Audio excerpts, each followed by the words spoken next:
Hello பசங்களா, என் பேர் சக்தி. இன்னைக்கு நான் இக்னைட்ல இருந்து உங்களுக்கு நியூட்டன்ஸ் லாஸ் ஆஃப் மோஷன்ல நியூட்டன் செகண்ட் லாவும் ஈக்குவலிபிரியம் பற்றியும் நடத்த போகிறேன். சரியா? Second law of motion, equilibrium, அது ரெண்டும் என்னன்றது பார்க்கலாம். நியூட்டன் செகண்ட் லா கற்றுக்கிறதுக்கு முன்னாடி ஃபர்ஸ்ட் வந்து மொமெண்டம்னா என்னன்னு நம்ம தெரிஞ்சுப்போம். சரியா? மொமெண்டம் பற்றி இங்கே ஒரு சில பாயிண்ட்ஸ் எழுதியிருக்கேன், அதை நம்ம ஒன்றா படிப்போம். ஃபர்ஸ்ட் பாயிண்ட் வந்து it is a vector quantity. சரியா? ஸோ மொமெண்டம்க்கு வந்து மேக்னிடியூட், டைரக்ஷன் ரெண்டும் இருக்குது. அது வந்து ஒரு வெக்டார் குவான்டிட்டி. எப்படி டிஃபைன் பண்ணுறோம்? It is defined as the product of mass and velocity.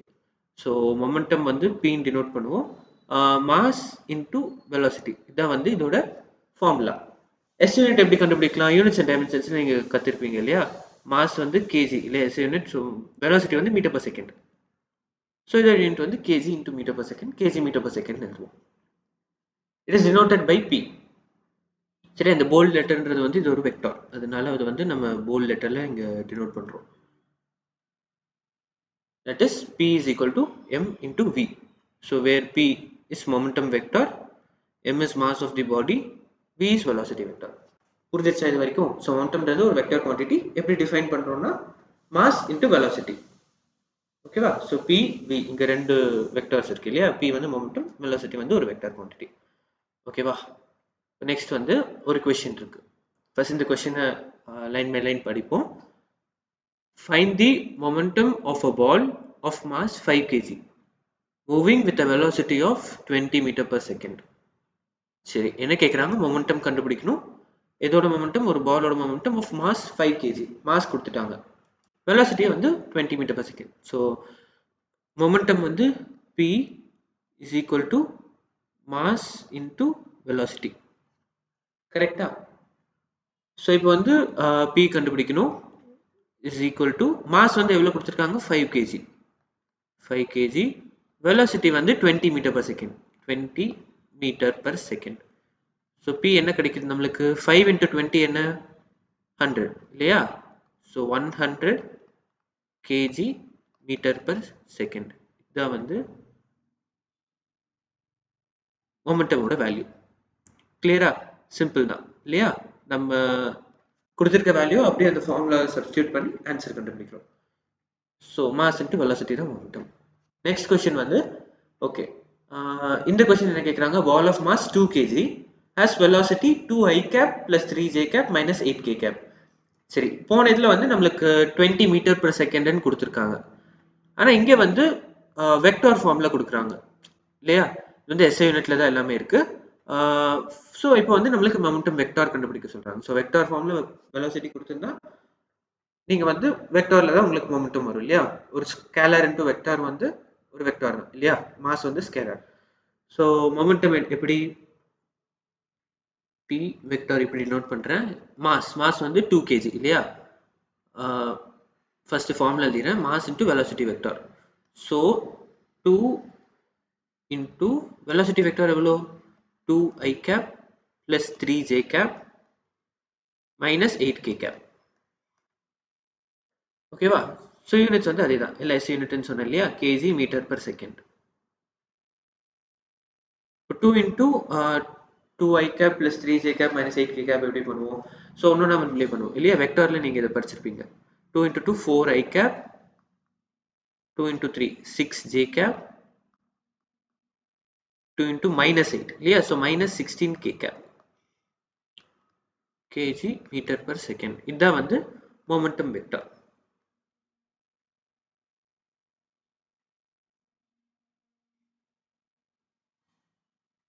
புரிஞ்சிச்சு எல்லாத்துக்கும் இந்த கொஸ்டின்? என்ன டிஃபரன்ஸ்னா, போன இதில் வந்து நம்மளுக்கு 20 மீட்டர் per செகண்ட்னு ஒரு ஸ்கேலார் கொடுத்துருந்தாங்க வெலாசிட்டி, மாஸ் இன்டு வெலாசிட்டி பண்ணுறதுக்கு. இந்த இடத்துல வந்து நம்மளுக்கு வெக்டார் கொடுத்துருக்காங்க வெலாசிட்டி. ஸோ வெலாசிட்டி வெக்டாரில் கொடுக்கும்போது நீங்கள் ஒரு ஸ்கேலர் இன்டு வெக்டார் பண்ணும்போது உங்களுக்கு வந்து மொமெண்டமும் ஒரு வெக்டாராக தான் கிடைக்கும். ஸோ அதனால தான் இந்த கொஸ்டின்லேயே பார்த்தீங்கன்னா உங்களுக்கு மொமெண்டம் வெக்டார் கண்டுபிடிக்க சொல்லியிருக்காங்க. புரிஞ்சிச்சா இது வரைக்கும்? அடுத்த டாபிக் போகலாமா? சரி, ஓகே. அடுத்து வந்து Newton's second law of motion. இது என்ன அப்படின்றத நம்ம பார்க்கலாம்.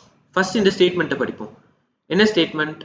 தி rate of change of linear momentum is directly proportional to the applied force and the change takes place in the direction of the force.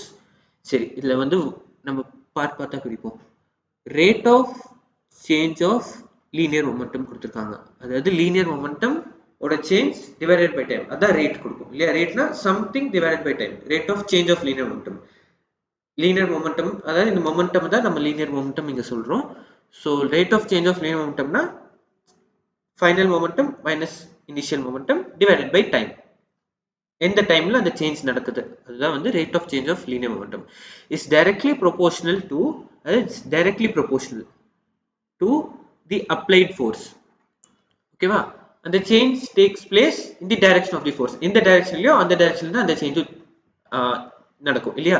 So இப்படி போற ஒரு பாலை வந்து நீங்க இந்த சைடு புஷ் பண்ணீங்கன்னா இந்த சைடுல தான் அதோட வெலாசிட்டி இன்க்ரீஸ் ஆகும். இந்த சைடு தான் நீங்க ஃபோர்ஸ் கொடுக்குறீங்க. ஸோ அதே டைரக்ஷன்ல அதோட வெலாசிட்டி இன்க்ரீஸ் ஆகும். அதோட மொமெண்டமும் சேஞ்ச் ஆகும், இன்க்ரீஸோ டிக்ரீஸோ எதுன்றது பொறுத்து இல்லையா. ஸோ இப்போ வந்து the change takes place in the direction of the force. புரிஞ்சுச்சா இந்த ஸ்டேட்மெண்ட்? எதுவும் இல்லை, rate of change of linear momentum அதாவது final momentum minus initial momentum divided by time it's directly proportional to the applied force. என்ன ஃபோர்ஸோ அதுக்கு ப்ரொபோர்ஷனலாக இது இருக்கும். Rate of change of linear momentum அதாவது rate of change of momentum. So இந்த force வந்து எந்த டைரக்ஷன்ல ஃபோர்ஸ் அப்ளை ஆகும் அதே டைரக்ஷன்ல தான் இந்த மொமெண்டமும் சேஞ்ச் ஆகும். ஸோ அதுதான். ஸோ இது வந்து இது இப்போ நம்ம டிரைவ் பண்ண ட்ரை பண்ணுவோம். ஓகேவா. ஸோ நம்மளுக்கு என்ன சொல்லியிருக்காங்க, rate of change of linear momentum is directly proportional to the applied force இல்லையா. So rate of change of linear momentumனா ஃபர்ஸ்ட் வந்து மாஸ் வந்து நான் எம்னு எடுத்துக்கிறேன். மாஸ் வந்து எம் கேஜி, எல்லாமே எஸ்ஐ யூனிட். ஃபைனல் வெலாசிட்டி அதாவது வெலாசிட்டி ஃபைனல் வந்து நான் வின்னு எடுத்துக்கிறேன், V metre per second. Velocity initial வந்து கியூன்னு எடுத்துக்கிறேன். சரியா. இப்போ வந்து rate of change of linear momentum நான் என்ன சொன்னேன், P final minus P initial. Final momentum minus initial momentum by time is directly proportional to applied force. இல்லையா. இது எப்படி எழுதலாம் நான், ஃபைனல் மொமெண்டம் என்ன, மாஸ் இன்டு ஃபைனல் வெலாசிட்டி அதாவது m into v. Initial momentum வந்து mass into initial velocity m into u divided by time is directly proportional to force. இப்போ இந்த m காமனா எடுத்தனா நான் எனக்கு என்ன கிடைக்கும், v minus u by t ன்னு இருக்கும் இல்லையா. ஸோ இந்த v minus u by t என்ன, rate of change of velocity இல்லையா. Final velocity minus initial velocity by time. So அது எனக்கு என்ன, acceleration. So mass into acceleration is equal to is proportional to f. இது என்ன அர்த்தம்னா mass into acceleration is equal to some constant c into f. SI unit சிஸ்டம்ல நம்ம இந்த constant வந்து 1ன்னு எடுத்துப்போம். இந்த ஃபார்முலா அப்போதான் வேலிடா இருக்கும். புரிஞ்சிருச்சா. ஸோ இப்போ நம்மளுக்கு என்ன கிடைக்குது, F is equal to MA. So இது வந்து ஒரு ரொம்ப இம்பார்ட்டண்ட்டான ஒரு ஃபார்முலா. இதை நீங்கள் வந்து ஞாபகம் வச்சுக்கோங்க. இந்த டெரிவேஷன் வந்து உங்களுக்கு போர்டு எக்ஸாம்ஸ்லையோ இல்லை ஸ்கூலில் இந்த தியரி எக்ஸாம்ஸில் கேட்க வாய்ப்பு இருக்குது. ஆனால் ஜேஇக்கு வந்து இந்த ஃபார்முலா ரொம்ப important. So F is equal to MA அதாவது force is equal to mass into acceleration. ஓகேவா, கிளியரா இந்த derivation. Final momentum minus initial momentum by time பண்ணுறோம். அந்த m காமனாக எடுத்து v minus u by t வருது. m into v minus u by t is proportional to f. m into a இல்லையா. aன்றது வந்து ஆக்சிலரேஷன். இங்க a வந்து ஆக்சிலரேஷன். ஆக்சிலரேஷன் எப்படி வந்துச்சு, v minus u by t ன்றது சேஞ்ச் இன் வெலாசிட்டி தானே. Change in velocity by time. Change velocity by டைம்ன்றது தான் நம்மளுக்கு ஆக்சிலரேஷன். ஸோ அதனால mass into acceleration is proportional to f. f தான் வந்து இங்கே force. So mass into acceleration is some constant, அதை வந்து நான் இங்கே c போட்டிருக்கேன் இன்டூ f. ஆனால் SI யூனிட் சிஸ்டம்ல வந்து c வந்து 1. ஸோ அதனால f is equal to ma. இந்த ஃபார்முலா அப்போ தான் உங்களுக்கு வேலிடா இருக்கும். ஓகேவா. சரி, okay. SI unit of force வந்து அதே தான். ஃபோர்ஸ் வந்து மாஸ் இன்டு ஆக்சிலரேஷன், மாஸ் வந்து கேஜி இல்லையா. கேஜி, ஆக்சிலரேஷன் வந்து metre per second. So KG metre per second. அதை வந்து நம்ம இன்னொரு பேர்லையும் சொல்லுவோம், நியூட்டன். ஃபோர்ஸோட இன்னொரு யூனிட் வந்து நியூட்டன். கிளியரா. செகண்ட் லா ஆஃப் மோஷன், இந்த டெரிவேஷன் எல்லாமே கிளியர். ஓகேவா. ஸோ நெக்ஸ்ட் வந்து ஃபோர்ஸ் பற்றி இங்கே ஒரு சில பாயிண்ட்ஸ் கொடுத்துருக்கேன். ஃபோர்ஸ் வந்து ஒரு வெலாசிட்டி வெக்டார் குவான்டிட்டி. ஃபோர்ஸ் வந்து ஒரு வெக்டார் குவான்டிட்டி. ஏன், ஃபோர்ஸ் வந்து மாஸ் இன்டு ஆக்சிலரேஷன் இல்லையா. ஆக்சிலரேஷன் ஒரு வெக்டார் குவான்டிட்டி இல்லையா, இது ஆக்சிலரேஷன்.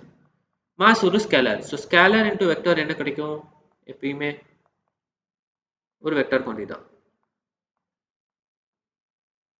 இது நீங்கள் வெக்டார்ஸில் படிச்சிருப்பீங்க இல்லையா, ஒரு ஸ்கேலர் மல்டிப்ளைட் பை ஒரு வெக்டார், உங்களுக்கு வந்து ஒரு வெக்டார் குவாண்டிட்டி தான். ஸோ ஃபோர்ஸ் வந்து ஒரு வெக்டார் குவாண்டிட்டி. இதான் formula, F is equal to mass into acceleration. So அதே தான் அப்ளைட் ஃபோர்ஸ். இது வெக்டார்ன்றதுனால நான் வந்து இந்த போல்டு வந்து வெக்டார் அது டினோட் பண்ண தான் நான் இங்கே போல்டில் கொடுத்துருக்கேன். F வந்து அப்ளைட் ஃபோர்ஸ், M வந்து மாஸ் ஆஃப் தி பாடி, என்ன மாஸ்ன்றது, A வந்து ஆக்சிலரேஷன் ஆஃப் தி பாடி, அதுவும் வெக்டாரில் இருக்கு. கிளியரா? சரி, ஓகே. இப்போ இந்த ஒரு கொஸ்டினை நம்ம சால்வ் பண்ணி பார்ப்போம்.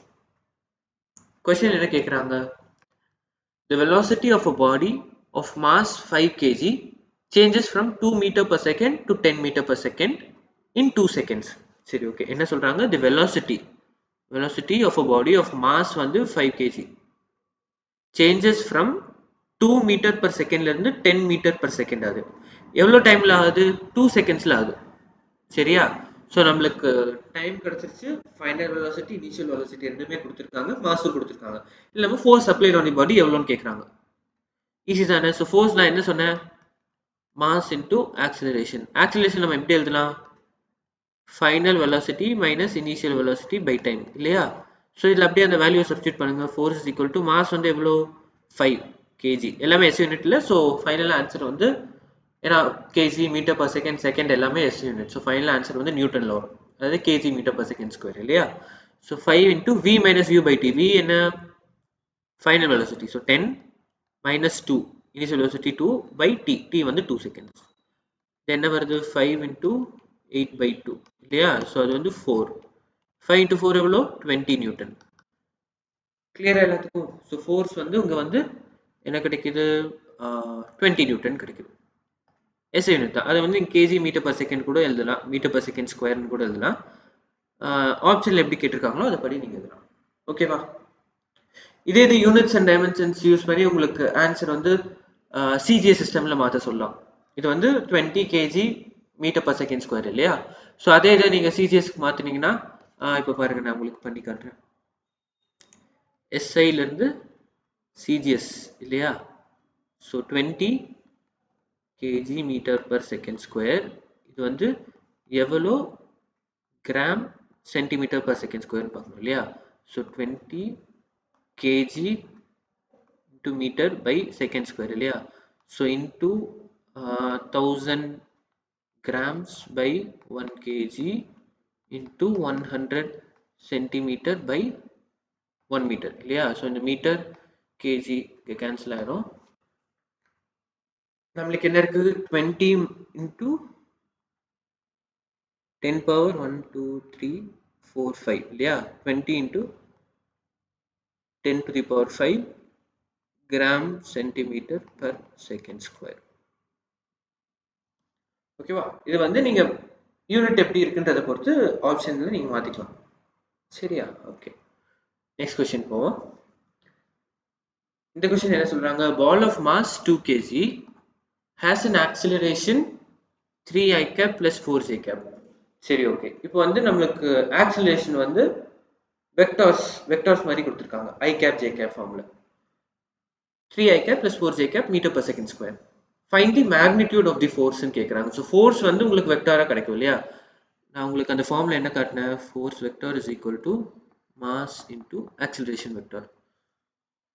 ஸோ ஃபோர்ஸ் வெக்டார் ஃபர்ஸ்ட் கண்டுபிடிங்க. ஃபோர்ஸ் வெக்டார் இது mass 2 kg into acceleration vector எவ்வளோ, 3 i cap plus 4 j cap இல்லையா. ஸோ இது வந்து என்ன வெக்டாரில் உங்களுக்கு என்ன கிடைக்குது, 6 i cap plus 8 j cap கிடைக்குது. இது வந்து ஃபோர்ஸ் வெக்டார் நியூட்டன் இல்லையா. ஸோ இப்போ நம்ம என்ன கேட்குறாங்கன்னா நம்மளுக்கு மேக்னிடியூட் ஆஃப் தி ஃபோர்ஸ் கேட்குறாங்க. மேக்னிடியூட் ஆஃப் தி ஃபோர்ஸ்னா மோட் எஃப் இல்லையா. இது நீங்க எப்படி கண்டுபிடிப்பீங்க, fx square plus fy square இல்லையா. இந்த எக்ஸ் டைரக்ஷன்ல என்ன ஃபோர்ஸ், ஒய் டைரக்ஷன்ல ஃபோர்ஸ், அதோட ஸ்கொயரோட சம் தானே.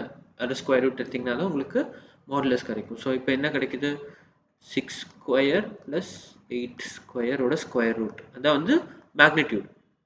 அது எவ்வளோ, ரூட் 36 பிளஸ் 64 இல்லையா. எவ்வளோ √100 அது வந்து 10 நியூட்டன். ஓகேவா? மேக்னிடியூட் ஆஃப் தி ஃபோர்ஸ் வந்து 10 நியூட்டன். ஃபோர்ஸ் வந்து வெக்டார் ஃபார்மில் வந்து உங்களுக்கு 6i cap plus 8j gap Newton கிடைக்குது. கிளியரா எல்லாத்துக்கும்? ஸோ இதில் ரெண்டுமே நம்ம கண்டுபிடிச்சிருக்கோம். வெக்டாரில் என்ன ஃபோர்ஸ், வெக்டார் ஃபார்மில் ஐ கேப் ஜே கேப் ஃபார்மில் என்ன ஃபோர்ஸ், அதோட மேக்னிடியூட் எவ்வளோன்றதும் நம்ம கண்டுபிடிச்சிருக்கோம். ஓகேவா? இது வரைக்கும் எல்லாமே கிளியரா? நம்ம இது வரைக்கும் என்னென்ன பார்த்துருக்கோம்? மொமெண்டம்னா என்னன்னு பார்த்தோம் இல்லையா? ஒரு வெக்டார் குவான்டிட்டி, அதோட ஃபார்முலா வந்து mass into velocity. S unit வந்து kg m/s², p டினோட் பண்ணுவோம். ஸோ இதான் வந்து ஃபார்முலா. அடுத்து வந்து 2 கொஸ்டின் பார்த்தோம் இல்லையா? ரெண்டுமே சிம்பிள் கொஸ்டின். ஃபார்முலா டைரக்டாக நீங்கள் அப்ளை பண்ணிங்கன்னா உங்களுக்கு கிடைச்சிடும் ஆன்சர். கிளியரா? Next second law of motion பார்த்தோம். அதில் வந்து என்ன சொல்லுது? The rate of change of linear momentum. Linear மொமெண்டம்ன்றது இங்கே மொமெண்டம் தான், இந்த மாஸ் இன்டு வெலாசிட்டி. அதோட சேஞ்ச், அதாவது final momentum minus initial momentum by time இருக்கு இல்லையா, is proportional to force, the applied force, and the change takes place in the direction of the force. எந்த டைரக்ஷன்ல நீங்க ஃபோர்ஸ் அப்ளை பண்றீங்களோ அந்த டைரக்ஷன்ல தான் அந்த சேஞ்ச் வந்து நடக்கும். புரிஞ்சுச்சா? என்ன சேஞ்ச் வந்து எந்த டைரக்ஷன்ல நடக்கும்னா அந்த ஃபோர்ஸோட டைரக்ஷன்ல தான். ஸோ அதுல இருந்து நம்ம டிரைவ் பண்ணி final momentum minus initial momentum by time is directly proportional to F போட்டு மாஸ் இன்டு ஆக்சிலரேஷன் தான் வந்து எஃப் இஸ் ஈக்குவல் டு எம்ஏன்ற ஃபார்முலா கிடைச்சு. இந்த டெரிவேஷன் எல்லாத்துக்கும் கிளியர் இல்லையா? எஸ் யூனிட் வந்து நியூட்டன் ஆர் கேஜி m/s². சரியா? ஃபோர்ஸ் வந்து வெக்டார் குவான்டிட்டி தான். அது வெக்டார் ஃபார்ம்ல வந்து F vector is equal to mass into acceleration vector. புரிஞ்சா? என்ன ஸ்கேலர் இன்டு வெக்டார் வந்து வெக்டார். அதுக்கப்புறம் 2 கொஸ்டின் பார்த்துருக்கோம். சரியா? ரெண்டுமே ஃபார்முலா பேஸ் தான். கிளியரா? இந்த கொஸ்டின்ல வந்து வெக்டார்ல கொடுத்துருந்தாங்க, அது ஃபார்முலாவை போட்டு வெக்டார் கண்டுபிடிச்சு, ஃபோர்ஸ் வெக்டார் கண்டுபிடிச்சு, அதுல இருந்து நம்ம மேக்னிடியூட் கண்டுபிடிக்கிறோம். வெக்டாரோட மேக்னிடியூட் கண்டுபிடிக்கிறது உங்களுக்கு தெரியும் இல்லையா? வெக்டார்ஸ்ல படிச்சிருப்பீங்க. சரி, இப்போ நெக்ஸ்ட் டாபிக் போவோம். வந்து equilibrium. What is equilibrium? First வந்து என்ன அது ஈக்குலிபிரியம்னா என்னன்றது பார்ப்போம். It is the state where all the forces acting on a body are balanced. அதாவது எப்போ ஒரு பாடி வந்து ஈக்குலிபிரியம்ல இருக்குன்னா, எந்தெந்த ஃபோர்ஸ்ல அந்த பாடியில் ஆக்ட் ஆகுதோ எல்லாமே பேலன்ஸ் ஆகுது. அதாவது இங்க அப்ளை ஆச்சுன்னா ஒரு ஃபோர்ஸ், இங்க ஒரு ஃபோர்ஸ் அப்ளை ஆச்சுன்னா இங்க ஆப்போசிட்டா அதே மேக்னிடியூட்ல இன்னொரு ஃபோர்ஸ் இருக்கும். கேன்சல் ஆயிடும். எல்லா ஃபோர்ஸும் வந்து கேன்சல் ஆகுது. பேலன்ஸ்னா கேன்சல் ஆகுது. நெட் ஃபோர்ஸ் வந்து இங்க 0. புரிஞ்சிருச்சா எல்லாத்துக்கும்? செகண்ட் பாயிண்ட்ல இருக்க மாதிரி நெட் ஃபோர்ஸ் 0. அதாவது இட் இஸ் அ ஸ்டேட். அது வந்து ஒரு ஸ்டேட், அதாவது ஒரு சிச்சுவேஷன் மாதிரி. எப்போனா ஒரு பாடி, இப்போ இந்த பென் எடுத்துக்கோங்க. இந்த பென்ல வந்து மேல நான் இப்போ 2 நியூட்டன் ஃபோர்ஸ் கொடுக்குறேன், கீழே 2 நியூட்டன் ஃபோர்ஸ் கொடுக்குறேன். அப்போ இந்த ரெண்டு ஃபோர்ஸும் பேலன்ஸ் இல்லையா? இந்த ரெண்டு ஃபோர்ஸும் பேலன்ஸ். சைட்ல இந்த டைரக்ஷன்ல ஒரு 3 நியூட்டன் ஃபோர்ஸ் கொடுக்குறேன். அப்போ அதே மாதிரி இந்த டைரக்ஷன்ல இன்னொரு 3 நியூட்டன் ஃபோர்ஸ் கொடுக்குறேன். Opposite and equal and opposite forces தான் இந்த பாடி மேல இருக்கு. ஆப்போசிட், ரெண்டு ஆப்போசிட் டைரக்ஷன்ஸ்ல இருக்கு. இப்படி ஒன்று, இப்படி ஒன்று. ஈக்குவலாகவும் இருக்கு. ரெண்டுமே 3 நியூட்டன். ஸோ அந்த கேஸ் தான் வந்து ரெண்டு ஃபோர்ஸும் கேன்சல் ஆயிடும் இல்லையா? அந்த பாடி மேல எந்த நெட் ஃபோர்ஸும் இருக்காது. ஸோ அந்த ஒரு கண்டிஷனை வந்து நம்ம ஈக்குலிபிரியம் அப்படின்னு சொல்றோம். புரிஞ்சிருச்சா? நெட் ஃபோர்ஸ் வந்து 0. ஸோ நெட் ஃபோர்ஸ் 0னா என்ன? ஃபோர்ஸ் வந்து மாஸ் இன்டு ஆக்சிலரேஷன் இல்லையா? இப்போ நெட் ஃபோர்ஸ் வந்து 0. மாஸ் வந்து என்னைக்குமே 0வா இருக்காது. இது எல்லாத்துக்கும் தெரியும் இல்லையா? Mass is always positive. இது வந்து யூனிவர்ஸ்ல இருக்க எல்லா பாடிஸ்க்கும் இல்லையா? Greater than 0. m not equal to 0 always. எப்பயுமே உங்களுக்கு மாஸ் வந்து 0வாகவே இருக்காது. அப்போ ஃபோர்ஸ் வந்து 0, மாஸ் 0வா இருக்க முடியாது. ஆனா மாஸும் ஆக்சிலரேஷனோட ப்ராடக்ட் வந்து 0. ஸோ அப்போ ஒரே வழி என்ன? ஆக்சிலரேஷனும் 0வா இருக்கணும் இல்லையா? ஸோ நெட் ஆக்சிலரேஷனும் வந்து உங்களுக்கு 0வா இருக்கும் ஈக்குலிபிரியம்ல. ஸோ இப்போ இந்த ஃபோர்த் பாயிண்ட் பாருங்க. The body may be at rest or move with a uniform constant velocity depending on whether it was at rest or initially moving. So இது என்ன சொல்றாங்கன்னா, இந்த பாடி வந்து ரெஸ்ட்லயும் இருக்கலாம், இல்லாட்டி கான்ஸ்டன்ட் வெலாசிட்டியில மூவ் ஆகும். ஃபோர்ஸ் இல்லைன்னா ஆக்சிலரேஷன் இருக்காது உங்களுக்கு இல்லையா? ஆக்சிலரேஷன் 0னால ஒரே வெலாசிட்டி தான் இருக்கும். ரெஸ்ட்லயும் இருக்கலாம். இனிஷியல் வெலாசிட்டி 0வா இருந்துச்சுன்னா எந்த ஃபோர்ஸ் அப்ளை ஆனாலும் மூவ் ஆகாது. அதே மாதிரி தான் இருக்கும். ஒரு வெலாசிட்டியில போயிட்டு இருந்துச்சு அந்த பாடி. இப்போ 5 மீட்டர் per செகண்ட்ல போயிட்டு இருக்கும்போது ஃபோர்ஸ் வந்து 0 ஆயிடுச்சு. ஆக்சிலரேஷன் எதுவுமே இல்லை. அதே 5 மீட்டர் per செகண்ட் வெலாசிட்டிலே போகும். புரிஞ்சிச்சா? அது ரெஸ்ட்ல இருக்கு, ஃபோர்ஸ் எதுவுமே இல்லை, அதாவது பேலன்ஸ்டா இருக்கு. ஆக்ட் ஆச்சுனாலும் ஃபோர்ஸ் பேலன்ஸ்டா இருந்துச்சுன்னா ஆக்சிலரேஷன் 0, ரெஸ்ட்லயே இருக்கும். புரிஞ்சிச்சா? இப்போ 5 மீட்டர் per செகண்ட் ஸ்பீட்ல போயிட்டு இருக்கு, ஃபோர்ஸ் வந்து எதுவுமே ஆக்ட் ஆகல, எல்லா ஃபோர்ஸும் பேலன்ஸ் ஆயிடுச்சு, ஈக்குலிபிரியம்ல இருக்கு. இப்போ அந்த பாடி 5 மீட்டர் per செகண்ட்ல போயிட்டு இருக்கும், அதே ஈக்குலிபிரியம்ல இருக்கு. ஸோ அதே 5 மீட்டர் per செகண்ட்ல தான் எப்பயும் போகும், ஏன்னா ஆக்சிலரேஷன் இல்லை, வெலாசிட்டி சேஞ்ச் ஆக முடியாது. புரிஞ்சிச்சா? இது ஈக்குலிபிரியம்னா ரெஸ்ட்ல தான் இருக்கணும்ன்றது இல்லை, இதுதான் நான் சொல்ல வரேன். ஸோ யூனிஃபார்ம் வெலாசிட்டிலையும் போயிட்டு இருக்கலாம் அந்த பாடி. கிளியரா? இப்போ ஒரு 5 மீட்டர் per செகண்ட் நான் சொன்னேன் இல்லையா, ஒரு வெலாசிட்டி v மீட்டர் per செகண்ட்ல போயிட்டு இருந்துச்சுன்னா ஃபோர்ஸ் எதுவுமே ஆக்ட் ஆகல அப்படின்னு நின்றுச்சுன்னா ஃபோர்ஸ் எதுவுமே ஆக்ட் ஆகாம ஈக்குலிபிரியமுக்கு வந்துருச்சு அந்த பாடினா, அதே வெலாசிட்டிலேயே போகும். ரெஸ்ட்ல இருந்துச்சுன்னா மட்டும்தான் ஈக்குலிபிரியம், அப்போ ரெஸ்ட்லயே இருக்கும். புரிஞ்சிச்சு? அது ஃபோர்ஸ் இல்லாதப்போ ரெஸ்ட்லயே இருக்கும். அப்போ ஒரு சிச்சுவேஷன்ல தான். கிளியரா எல்லாத்துக்கும் இது ஈக்குலிபிரியம் பத்தி? சரி, ஓகே.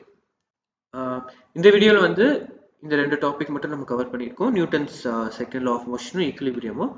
அடுத்த வீடியோவில் வந்து நம்ம ஃப்ரீ பாடி டயக்ராம்ஸ் அதை பற்றி தியரி பார்த்து அதுக்கப்புறம் நம்ம கொஞ்சம் கொஷின்ஸ் சால்வ் பண்ணலாம். தேங்க்யூ.